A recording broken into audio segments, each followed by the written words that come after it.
Managing Director, Sales and Operations of Google Hong Kong, will be our moderator for this session.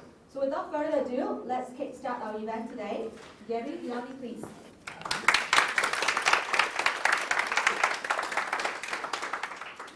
Thanks.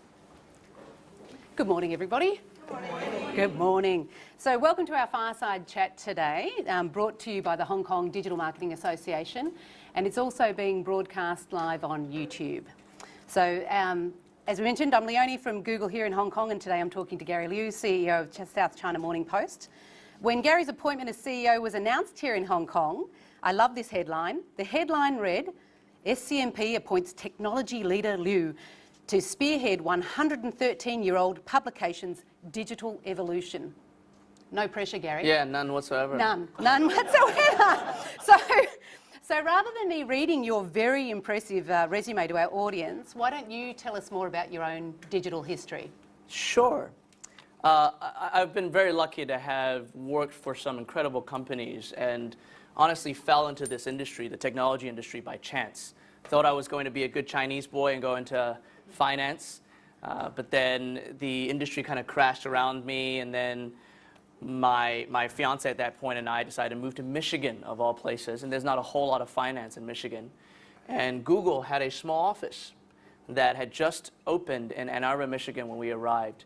And I landed at Google, and since then have worked for AOL and then Spotify, and then just prior to coming to Hong Kong at the South China Morning Post, I was the CEO at dig.com, which is a online news aggregator. It's had quite a long history, quite a colorful history. And so effectively my career, the expertise has been creating, distributing, and monetizing content online. And I've worked with some incredible mentors and really, really strong leaders, and I'm just copying everything that they've done.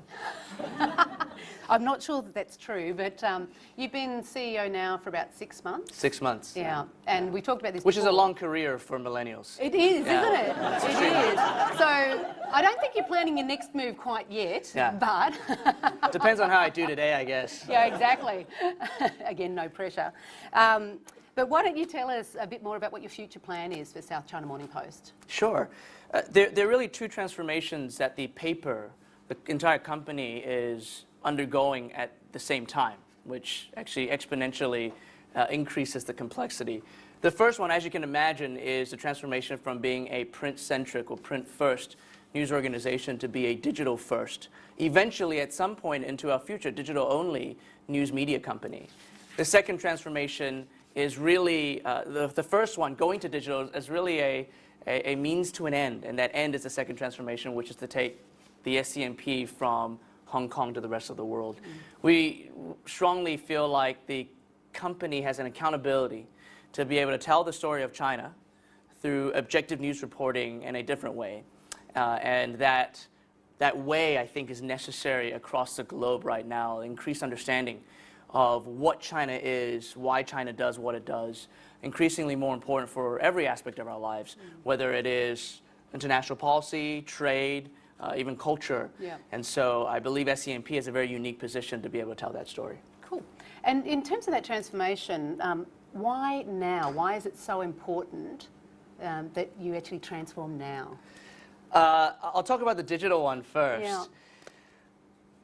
I sincerely, and this might, I believe that we're late in transformation.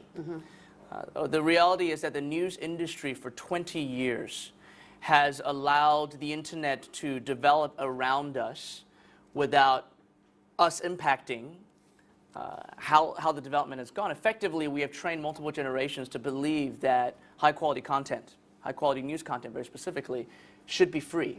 Right? This is something that the music industry also went through, or at the very least, and maybe not free, but trained people to believe that high-quality music content could be unbundled and bought at 99 cents per song. But the music industry only allowed that to happen for 10 years. We as a news industry have allowed this to develop over the course of 20 years. And if we don't change now, and thankfully there have been a few forerunners, pioneers, major news organizations around the world that have been aggressively making the shift over the course of the last 5-6 years, and we're following in their footsteps. But if we don't aggressively, as an industry, make the switch now, it really will be too late.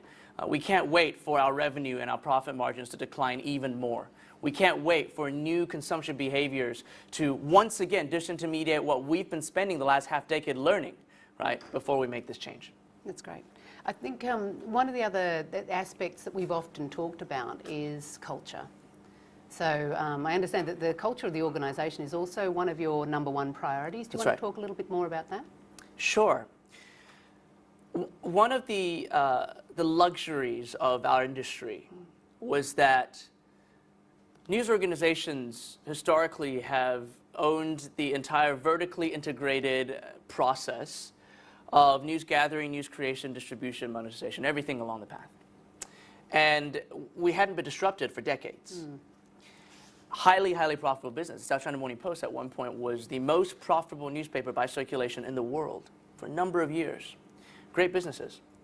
But because of that, there was definitely inertia within these companies in this industry where change wasn't necessary, right? Because the business was going so well, let's not change anything that wasn't broken.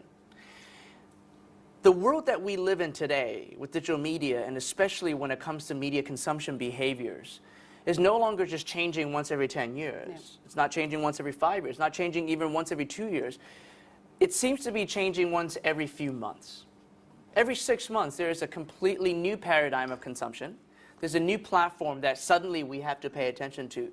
There's a new media format that kind of looks like old media formats, but functions completely differently than what we used to know and requires completely different skill sets to build.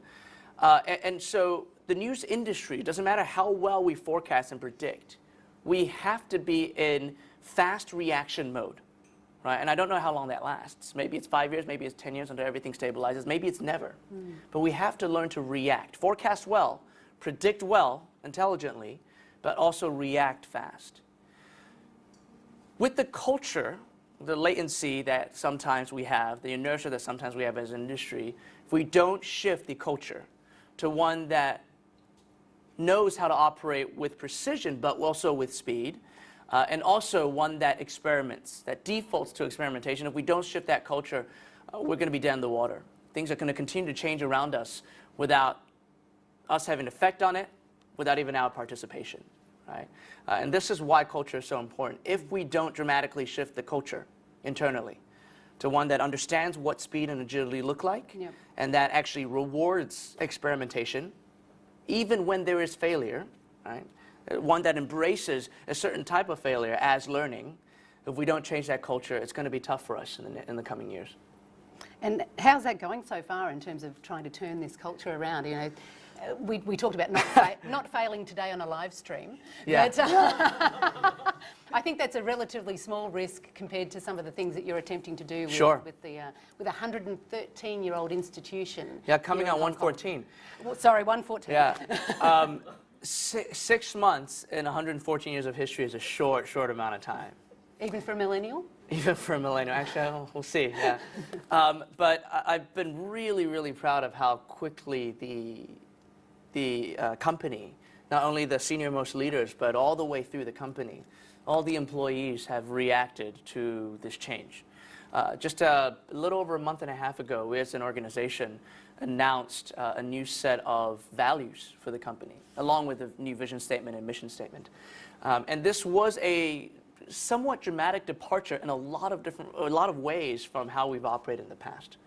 And of course, one of the values was agility, Yeah. right? And speed comes along with that, and transparency, all those good things that we love. But we're not just all about talk anymore. Right? These values are splattered all around the office right now, but we're celebrating them at every single turn.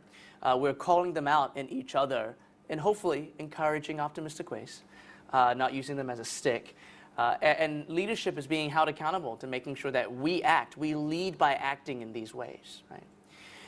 And so we're starting to see the change. We're starting to see that by default, our organization, as a news organization, we trade in information. Right? That is our trade.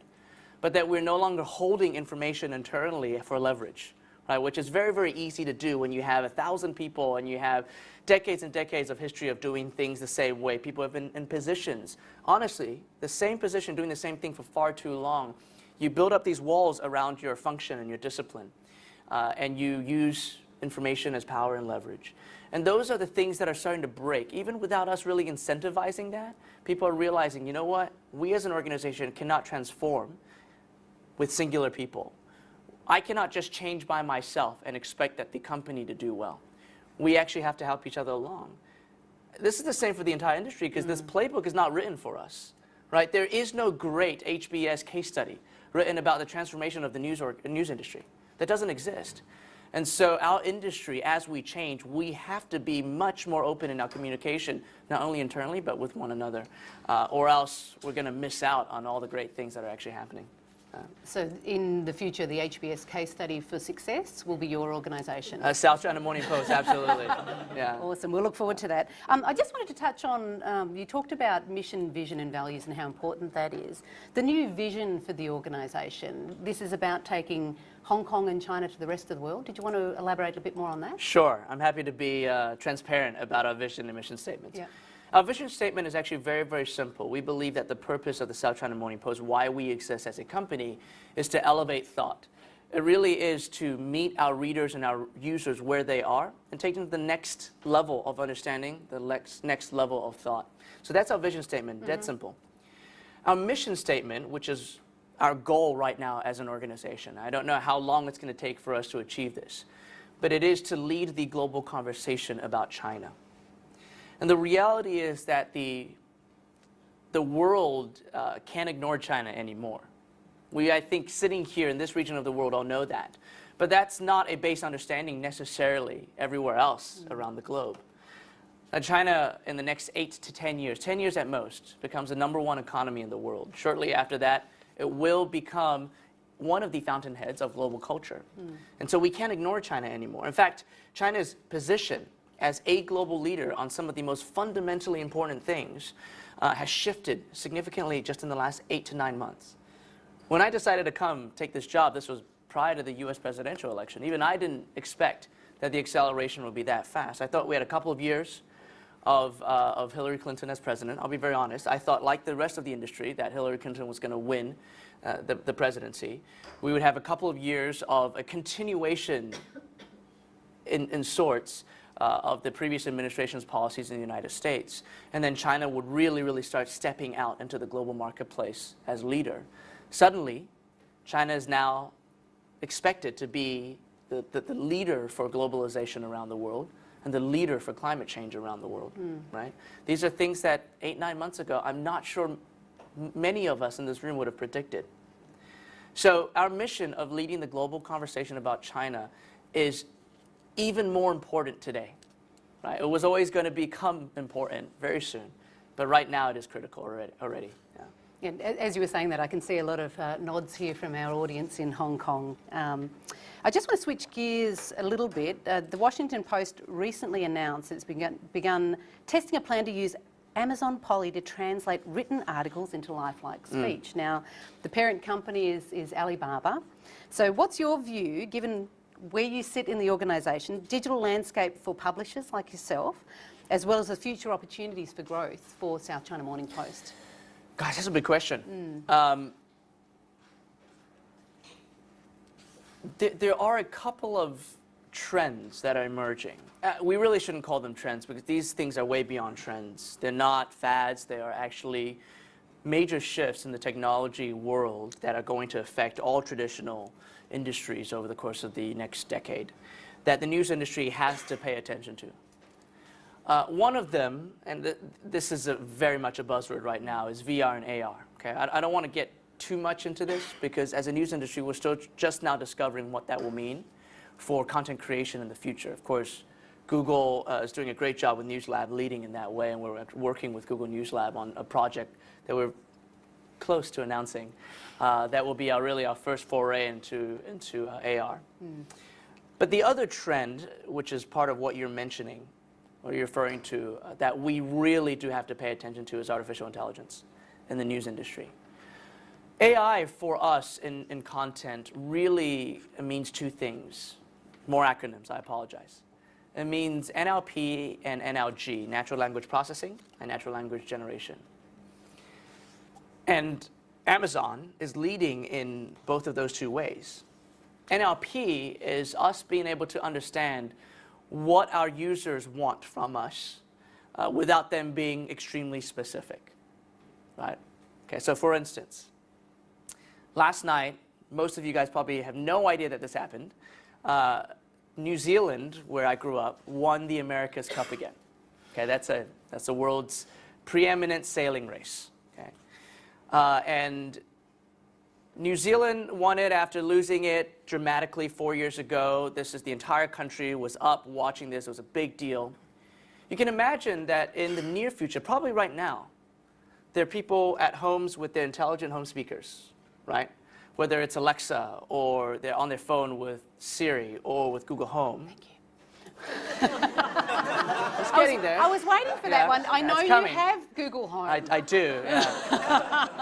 I make our Google Home and Amazon Alexa talk to each other. And you can imagine that somebody would just say, how did Team Emirates do? And we as news organizations need to be able to actually understand when somebody asks an intelligent speaker, how did Team Emirates do? They did not use the word New Zealand. They did not talk about America's Cup. They did not talk about sailing. But Team Emirates, we need to be able to understand that means, because Emirates was the sponsor, that means the New Zealand team at the America's Cup.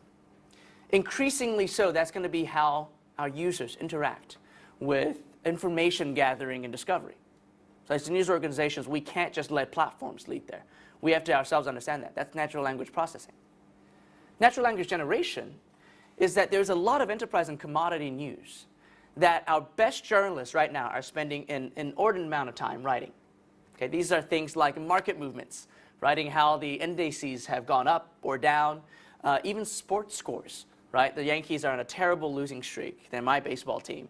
And so writing about how they keep losing to the Angels and Texas Rangers, not fun for anyone, right? But they're just talking about the reporting scores. Major news organizations have been investing in this under the radar for a lot of people for years. Bloomberg, Wall Street Journal, Washington Post do a lot of their markets writing based on machine at this point. Washington Post, during the Rio Olympics, was always the fastest news organization to get the results of any major event at the Olympics out onto Twitter because they actually had a machine, a robot, writing the results. And at this point, and this has been quantified, a lot of different research about if users actually trust machine-written articles. And for things that are just purely fact-based, that don't need context or analysis or insight, human beings have a tendency to trust machine-written commodity news more than human-written commodity news because it is just more templated, more accurate, it reads more like truth. So artificial intelligence, what you're talking about with Amazon Polly, reading it back, it's not just about text-to-speech. It's the idea that the way users are going to engage in news is going to be completely different. Right? We are focused, I was asked last week at a conference, do I believe that if mobile and video are the future of news? That's a shocking question because mobile and video at best are the present of news, right? It may already be the past of news. The future of news, the interaction that our users are going to have with us as news and content organizations, all of you guys in the room, is just going to be fundamentally different than what we think of today. So that, I think, is the future. I think that if we have the opportunity, and I know that is a luxury to be able to invest in that kind of technology, but if we have the luxury, we have to start. We have to start educating our employees, we have to start educating our executives, and we have to put our money where our mouth is and start actually building up the discipline and the expertise to be able to take those giant steps in the next few years. We don't have a decade. It's fascinating. I mean, we're finding the same thing, obviously. Google AI first is the new position that we're actually taking globally. But looking at that, you know, what we're also seeing is that more and more people are searching for things using only a voice command as opposed to typing. So how is that going to change the consumption? Again, you talked a little bit about this, but how near term are some of these changes for the organisation, do you think? For ours specifically. Yes. We are still early on in this process. The reality is that first step for any organization to get there. Actually, before I answer that question, can I back up half a second? Of course. I just realized this is your show. It's a terrible show. The ratings, as Trump would say, terrible ratings. One thing I forgot to mention, this is really, really important. when I'm talking about natural language generation, right, those commodity news that news industry has to produce written by robots, it doesn't mean that the work of journalists gets disintermediated. This is really important. What it does mean is it frees up our journalists to do the right kind of journalism, to do the great kind of journalism that holds governments accountable, that is able to allow us to elevate our thought and understanding of aspects of culture and markets and companies and people that today, because of the 24-hour news cycle, we just don't have the ability to do right now because we're spending so much time on how the indices are going up or down, stuff like that. So I just want to make that very, very clear, just in case anyone's watching and freaking out that Gary's saying journalism is going away. No, not what I'm saying. Okay. But that's a great point, though, because Eric Schmidt, our chairman, actually said he's a job elimination denier for that very reason. Okay. That, you know, things like machine learning, et cetera, and all these technologies are actually enabling us, because we are 24/7, 365 days because of the consumers. Right. It allows us to move people to those tasks which really require the human emotion and intelligence. Without a doubt. I think in the content and news industry, that's absolutely true. And circling back to what you talked about before in terms of the culture, when you're sending these messages out to the team, is this part of the narrative that you're actually using? It is. It's mostly education, because culture change has to be backed up with something, right? The worst thing that we can do as an organization, a 114-year organization, not only that is built up more than a century's worth of credibility, but institutional knowledge about how news should be gathered and reported. The worst thing is for a tech leader, right? There was a little bit of fake news there. I still think that our reporters probably exaggerated way too much in that headline. But somebody coming from the tech industry into a news organization and just bringing the color and the speed and the nuances of the technology industry non-discriminately into a legacy organization, right? We don't have beanbags all over our offices yet, right? I've got a couple I can lend you. Yeah, I'll take it. I'll take it. And we don't have, you know, just slogans and hackathons and all these things yet. Just for the sake of having them, you have to explain why. And so that culture change has to be backed up with reasoning. And so we are educating the organization in all hands and in small lunch and learns about the changing dynamics of the world that we live in, about basic things, about consumer behavior change, right? Why I deem the mobile era to already be kind of in the past. Some of you guys came up to me earlier today before the cameras were starting to roll, saying that you saw me speak at FCC, where I made the point that I think we're already leaving the mobile and social era and moving into the next paradigm. Right? And so we have to educate our organizations about the speed of change, about what to look out for, and why experimentation is important. It's not just because technology industries are the technology industry is really used to playing with house money, right? Because that's what startups do. We raise money from investors, and then we get really, really nice offices and burn all of it really fast, right? That's not the point. Experimentation is not to spend money without thought. It is because things are changing so much, we do need to understand. So lots of education. That's great. Yeah. I think we've got a little time to take a question from the audience. Do we have some microphones here as well? Thanks, Cecilia. So I'm just opening up now to our audience here at the office and Yahoo. Has anyone got a question that they would like to ask Gary? Stunned silence. No questions? We do have a question over here.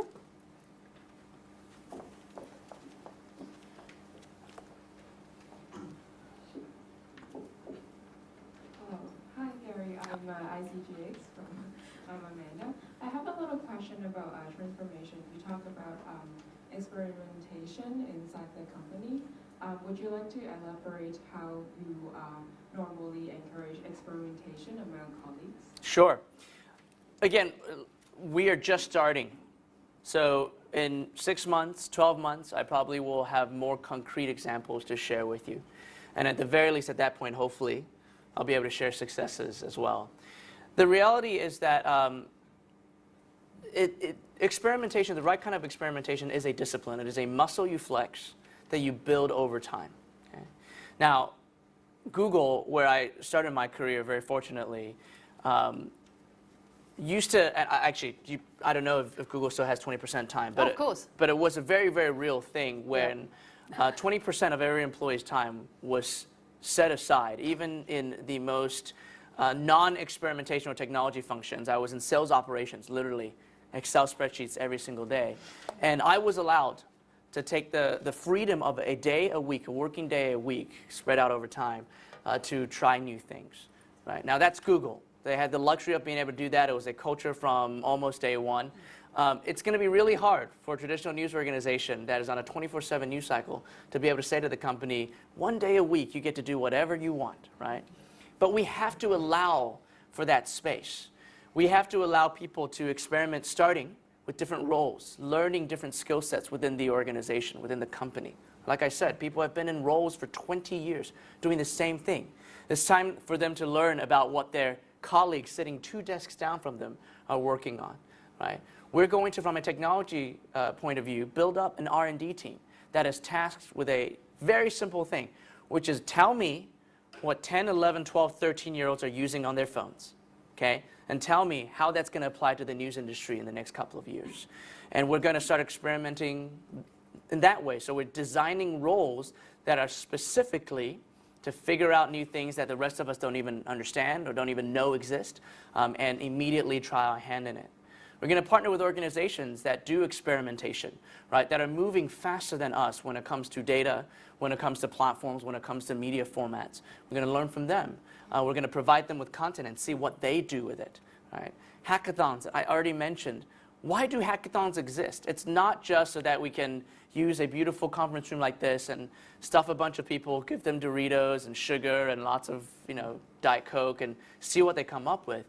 It's because when you have a group of, you remove the boundaries and you just provide them resources to build new things, you get surprised, right? And that surprise will hopefully lead to the right kinds of scalable and long-term sustainable innovations that all of us in the industry need. So South China Morning Post expect at some point in our near future to see us running hackathons on what to do with media data, right? How to be able to express that in the right way to users. So it is going to take time and effort, not only to change the culture, but to actually put work and thought into exercises, right? Changing how HR operates, how we move people from one role in one department to another so that those muscles are flexed.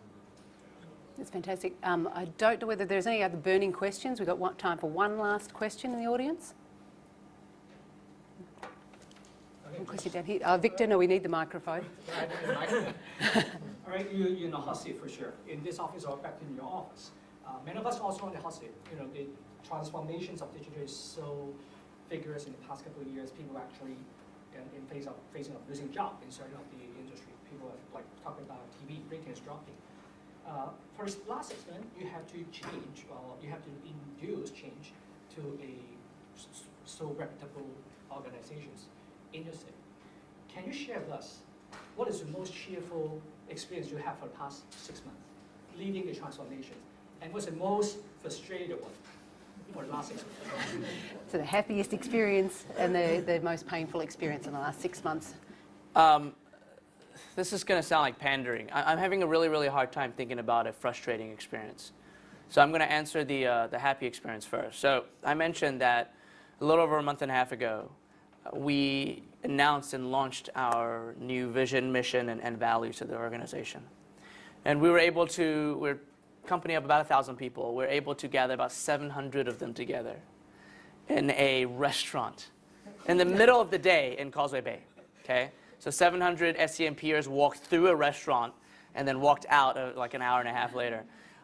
Stuffed in and got really, really, really hot. And they're all there just to hear what the new culture, the expression, the articulation of the new South China Morning Post culture was going to be. I can tell you, I know that walking in there was a lot of people in that room that were skeptical. Right? Because in 114 years, of course, we don't actually have anyone who's been there for 114 years, but we have had people who've been there for 40 years. Multiple people who've been there for 30, 40 years. I mean, decade-long tenure at this company is not rare. And they come in skeptical. Okay, what are a bunch of words? Are they really going to change the way that we work? Is this really going to apply to me? We knew that going in. Now, over the course of the weeks leading up to it, we had a big chunk of the company, about 10% of the company, involved in the process of articulating what new culture is going to look like. And they showed up, what we call a value ambassadors. They showed up, and my ask to them was, listen, like, we're going to need your help, right, to make sure that we can explain this properly, to make sure that people understand that this really is an effort, right, to change the organization. And that hour and a half that we spent in that really, really hot, really stuffy room was brilliantly encouraging. Because when the time came, these ambassadors led the charge. They were up with energy.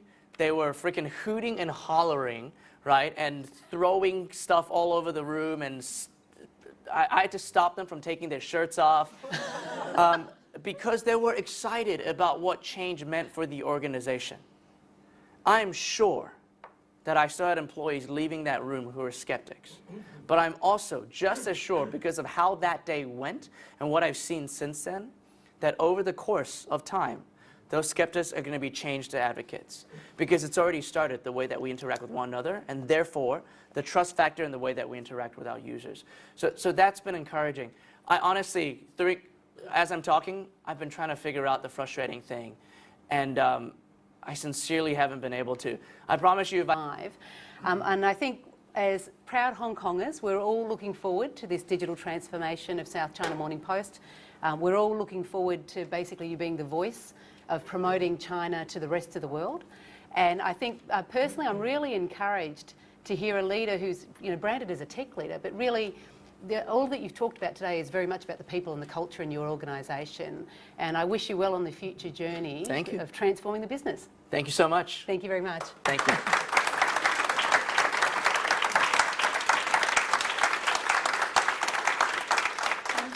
Thank you. Let me get that.